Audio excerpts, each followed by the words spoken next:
What's up, good people? Welcome back to another episode of Undrafted Views. We're here. We talk sports from the sidelines. And today we're going to talk about a recent Twitter post we saw where Reggie Sachs posted a picture.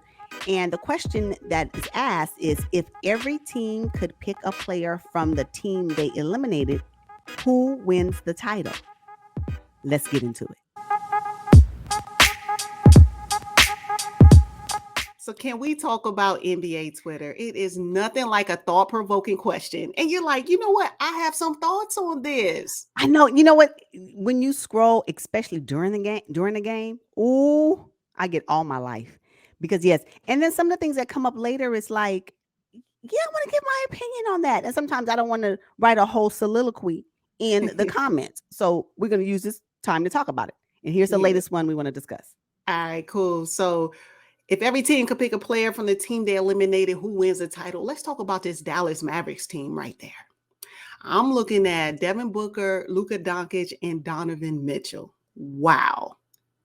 I'm not Do you wowed think by it. you, Nah. you're not wowed about this No. by this lineup? No, not at all. Luka, absolutely.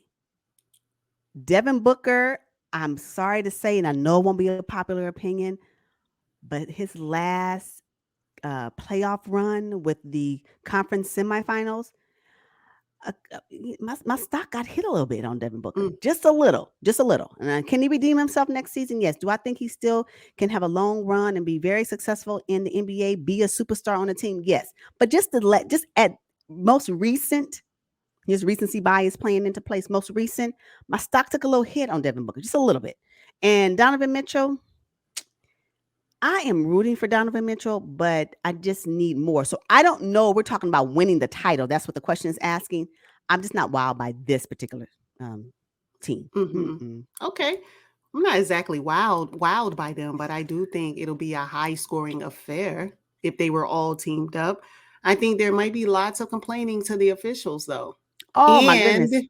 yeah, I think there might be even some attitude flare ups. I mean, Absolutely. because when you talk about, Luka has done a lot better so far with his complaining, but Devin Booker's attitude, I don't know. And then Donovan Mitchell, I can't say he does not have the do not quit gene. And it could be like, because he's in Utah right now, he needs to It, get out of there. it could be it could be the market for him. No, I agree. Mm-hmm. What will he look like in another market? I'm just curious. But I Mm-hmm. would say the only way this team will be successful is if there's two balls on the court. I believe the only person right now that I can see that can maybe play successfully off the ball with these three would be Devin Booker, because he had to do it with Chris Paul. But Right. Luka and Donovan, good Yeah. luck. Good luck. Right. Yeah. So Right. I that's why I'm saying for this team, I just don't know. I have more questions than I have answers for this team. Okay. So let's talk about this Miami Heat team. Trae Young, Mhm. Ice Trey, Jimmy Butler, and Joel Embiid, the MVP, most valuable Philadelphian. I saw that, and I said, nailed it. Yes, indeed. Oh, hilarious. I would Yeah. say I am more hopeful with this team. I mean, come on, you got the dominant big man, Joel Embiid, and I'm gonna tell you right now, Jimmy Butler is built for the playoffs. Hustle Jimmy Butler, because that's exactly what he is. He's gonna Where you gonna find him on the court? You better look, because he's gonna be blowing past you, right? And Mm-hmm. then Joel Embiid is just strong and he can play in and out of the paint. He's really good. Trey's, if his 3-point shot is off, then sometimes he gets a lost for me in a game, because if you're looking for him to do defense, you won't find him, right? At least what I know I'm gonna get from Jimmy Butler and the Joel Embiid, at least they can be some type of force on defense. So this one is more hopeful for me. But somebody got to get Jimmy Butler and Joel Embiid the ball, so I know that Ice Trey can at least do that. But again, if his 3-point shot is not on, and we've seen that in this most recent playoff series when the Hawks were in it, that it's just sometimes he can disappear for me. So yeah. Mm-hmm. Yeah, it's a good point you made. Trae Young is not going to play defense to Miami Heat standard. Oh So this no. this lineup right here, it doesn't do it for me either. I Mhm. do like that Joel Embiid and Jimmy Butler have, a previous Yeah. relationship. They play together. It seem like they have a really good friendship right now. So I like that part, but the Trey Young piece, it just Mm-hmm. kind of throws it off for me. So no, I don't have them winning the title if Oh they were no. teamed up together. No, I don't have them winning the title if they were teamed up together, but it is more hopeful for me than it would be for the Dallas Mavs as this team is Mhm. listed here. So yeah. Yeah. Mhm. Okay. Cool. Now this Golden State Warriors team. Oh my goodness. Ja Morant, Stephen Curry, and Nikola Jokic. Wow. Now that is for me, that's a wow factor. That's a nice that's nice for me as well. Yeah. I am on the fence with this team. But if I had to pick a team out of the West alone, it would most definitely be this Warriors team. Okay. It wouldn't be the Dallas Mavs team based off of who they have paired up on this particular post. That makes sense. Mhm. So yes, John Morant is so TV worthy watching. Like you just his explosiveness is so fun to watch. And Steph's experience and his way to get his shot in the basket, I just love to watch. So I think that's great. And let's think about it. If you need somebody to do a block, if you need somebody to get a steal, if you need somebody to rebound, if you need somebody to put up points, then you got your MVP, your current MVP, Nikola Jokic. Absolutely. He's going to, because in his particular market for the Denver Nuggets, he's all the things. So to have him on this team, I would say yes. The possibility of them winning the title is pretty high with this particular team. I agree. Okay. Now I would agree with you if Steph was 5 years younger. Word. Yeah. So because I'm thinking Word. about Steph at this stage of his career, running up and down the court with Ja Morant. Nikola Jokic, we know he's dominant, but he's not athletic. So there's a hit there. So I don't like this combo for the Golden State Warriors. I think it'll be exciting, lots of fancy passes and high scoring and sold out arenas, you name it. But I Oh, don't it's think going to that they be. could win the NBA Mhm. title. It will Absolutely most not. definitely be TV worthy for sure, just for the points that you've mentioned. And also, the main ball handler would be John Morant. I don't think that this particular team would peg Steph as a front runner. He's only listed here front because they're currently still playing. But at the end of Hmm. the day, this team would be led by, it could be Nikola Jokic too, depending on who's coaching. So See. yeah, yeah. But more hopeful out of the West would be this team for me. Yeah, yeah. Okay. All right. So the Boston Celtics. Ooh, Giannis, Jason Tatum, and KD. I'm just gonna say This right is now, this is this the is team that it. will win the This title. is the team that I have that would win the title. Win the title. Hmm. Can't let me count my ways. Look, Yes. the best player in the league right now is on this team in Giannis Antetokounmpo. I don't care what nobody say. When you talking about offense and defense, he got it. When you talking about who Yes. can stop me, now yes, he may have been stopped in these conference semifinals by the Boston Celtics, but again, that was a Milwaukee team without Chris Middleton. I get Hmm. it. I'm not taking anything away from the Boston Celtics. They played their game and they won like they were supposed to, right? But Giannis' complete game far outmatches anybody else on this picture, as far as I'm concerned. So yes, you got Giannis. Then you got the up and coming future, hello, of the Boston Celtics, future of the league, and Jason Tatum. Like, Hmm. are y'all watching him play right now? What else we gonna do with that? So he also has come in. And he's like the freshest one, on this particular team. And you think I'm gonna count against KD, even though, notwithstanding his round one exit for the 2022 postseason, notwithstanding KD, I would still, and you cannot tell me that there's no team out there that wouldn't want KD on their roster right now. Oh yeah. So this one right here, this Boston Celtics team with and the length, depth, and defense. What we gonna do with this? Exactly. Yes, this team would win. It's so funny you mentioned uh length and defense and depth. Let's talk about the others. Now imagine Giannis, Jason, KD, when you got Jalen Brown, you got Al Horford, RW3, and Smart 2, who are not pictured here, but just imagine, like, no, that team would be unbeatable and would win the NBA title hands down. I would go further to say they'll be the best team in the league during the regular season, Hmm. and they would win the title. Yes. What? Yes. I'm talking about, and in defense alone, right? Because what I'm, you know, you hear earlier on in the season, during defense wins championships. You don't really see defense often enough. It's not highlighted enough in the regular season, not until you get closer to the end of the season. Mm-hmm. But when the playoffs begin, defense reigns supreme. If you can get a stop from someone, because guess what? You had to stop Giannis. Guess what? You had to stop KD.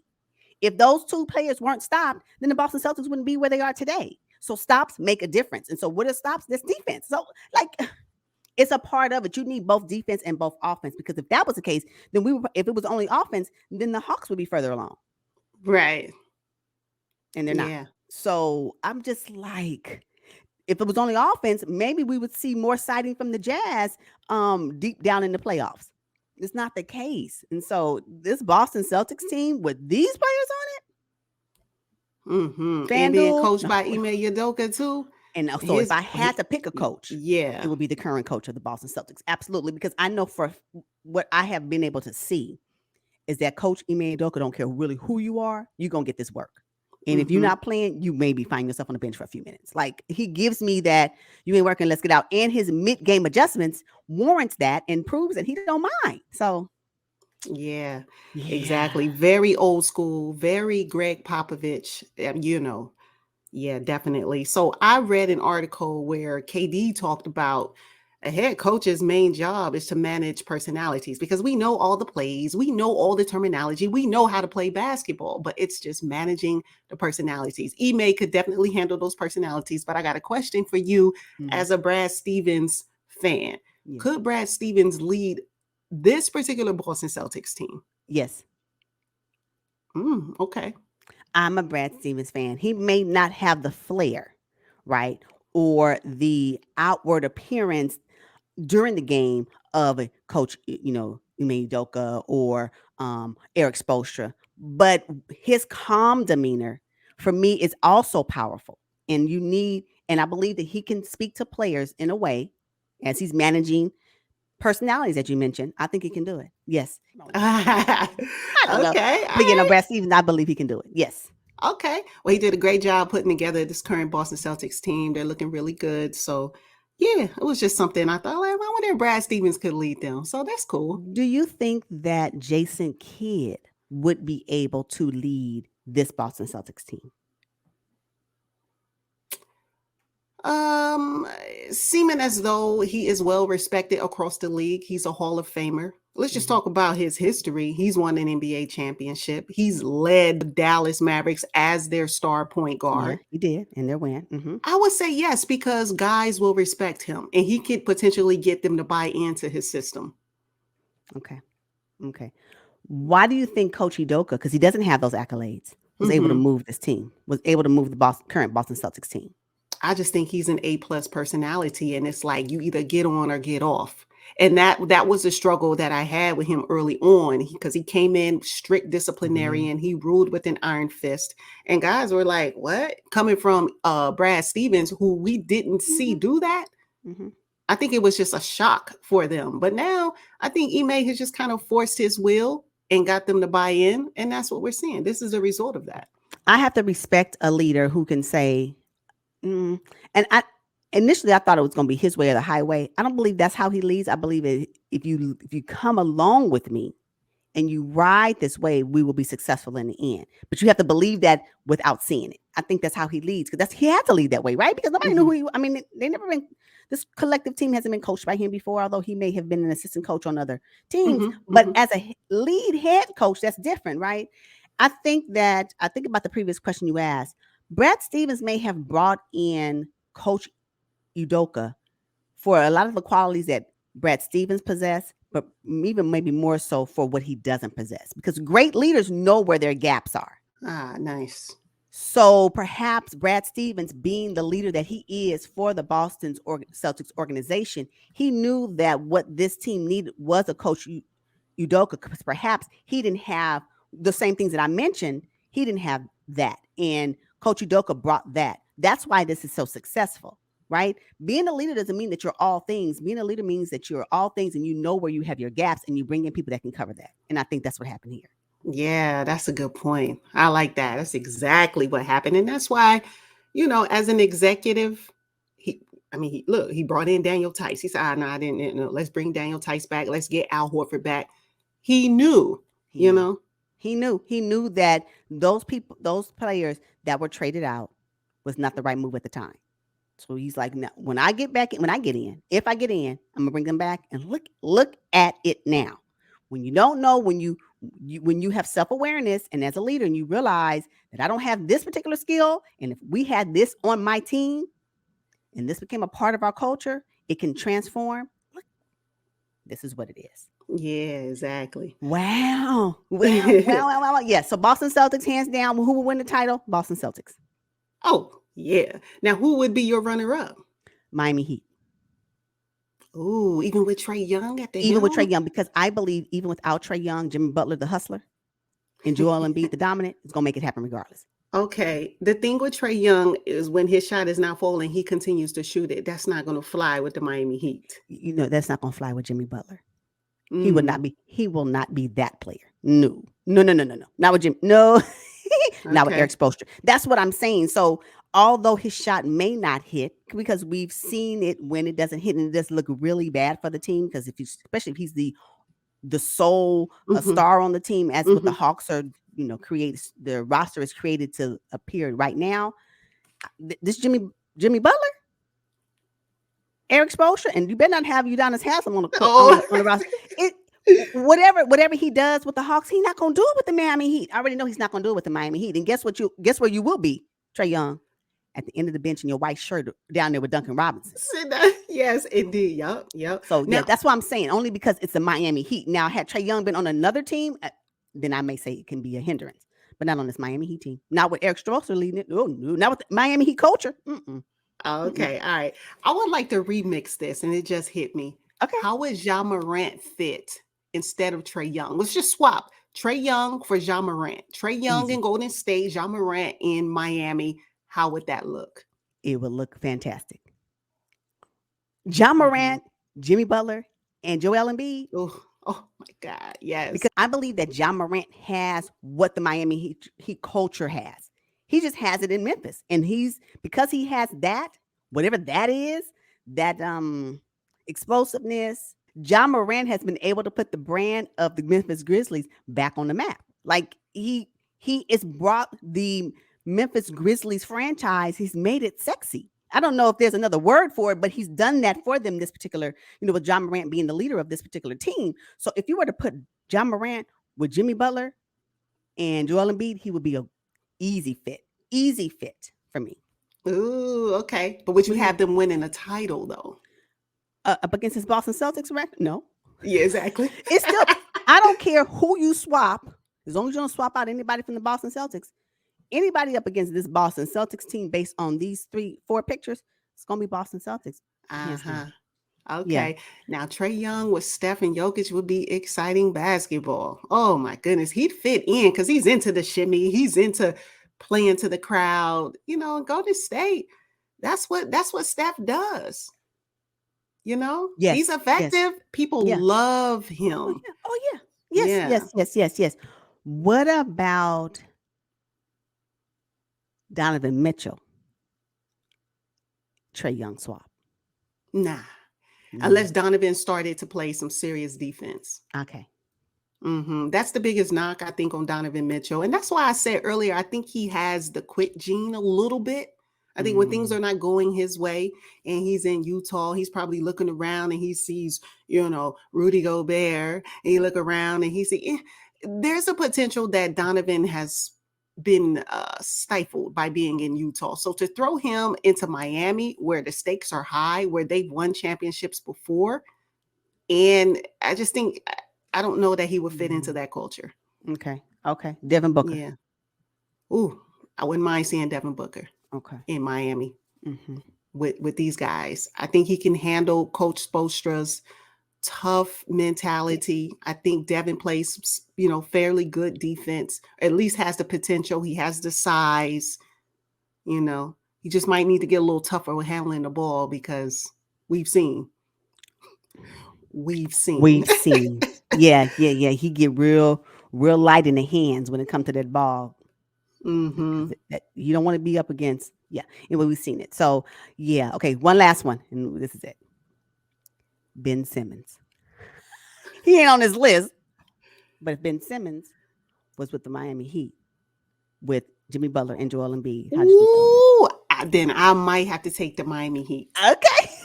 6'11" point guard leading the. Oh my God, with Joel Embiid down in the paint, and Jimmy Butler on the wing, and Tyler Hero coming off the bench. Oh yeah, I might have to go with the Miami Heat if that were the case. Okay. All right, y'all, we're going to wrap up this episode. Make sure you drop down in the comments and let us know what your thoughts are on this. And we will see you guys on the next one. But until then, Peace. peace out.